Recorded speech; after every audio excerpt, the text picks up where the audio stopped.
de ce combat. Alors pour cela, peuple congolais, nous avons milité pendant des années dans la rue. Nous avons mobilisé des millions et des millions de Congolais et d'autres amis africains qui sont venus soutenir cette lutte. Mais aujourd'hui, il est temps que nous aussi soyons à la place où il faut. On dit que, comment dirais-je, on dit que ce n'est pas forcément celui qui a été appelé qui est celui qui a été élu. Nous, aujourd'hui, nous revendiquons le fait d'être élus. Les peuples du Congo. Nous avons été élus pour servir ce continent, ce pays, excusez-moi, parce qu'il est si grand qu'il en devient presque un continent, puisqu'il nourrit le monde entier. Alors aujourd'hui, peuple congolais, nous serons le samedi 9 mars 2019 à Paris pour une conférence. Cette conférence aura pour thème principal la construction de notre Congo. Et cette construction-là ne pourra pas se faire sans cette diaspora combattante résistante qui a lutté pour qu'aujourd'hui le Congo soit parlé, la RDC, la République démocratique du Congo, soit parlée dans toutes les langues du monde, jusqu'en Russie. Alors, peuple congolais, venez massivement le 9 mars à Paris, 21 rue Voltaire, 21 terre, pardon, rue Voltaire, Paris 11e.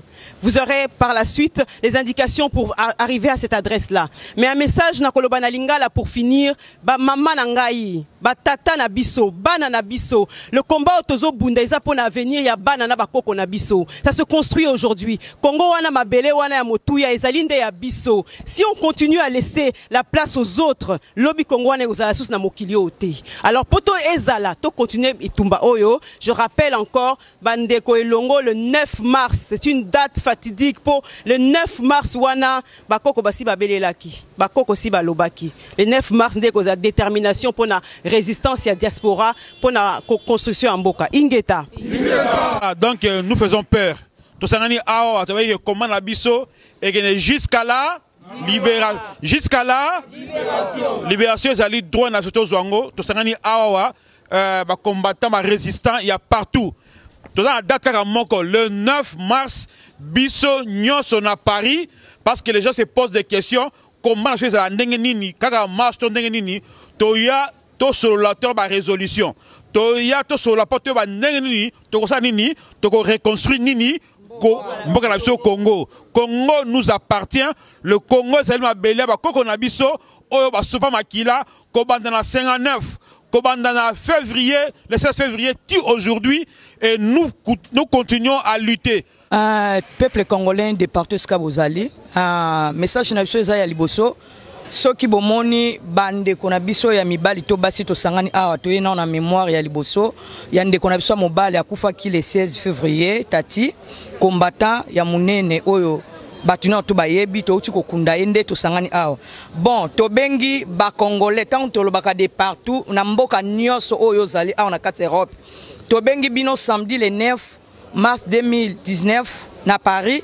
To kutana biso nyonso tuto sangana lokola batu moko poto solola masolo oyo masolo oyo etangami pona bana mboka. C'est que rendez-vous eza moko le 9 mars 2019 na France biso nyonso tokutana kuna.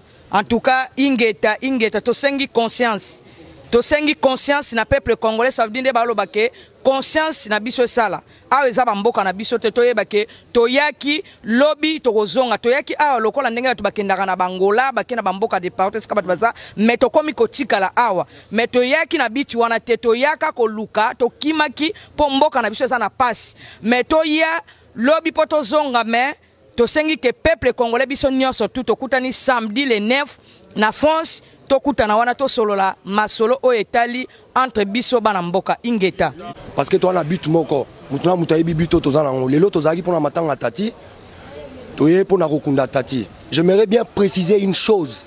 Marambo nyonso bozomo na ba vidéo.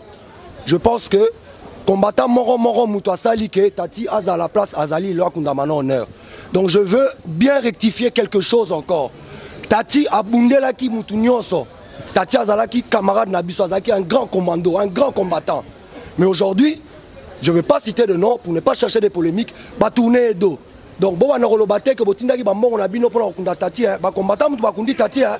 Bah, combattant, on doit salir Maramino. Vous comprenez? Et là, on a une bac salisusu. Et ça pour la roloba.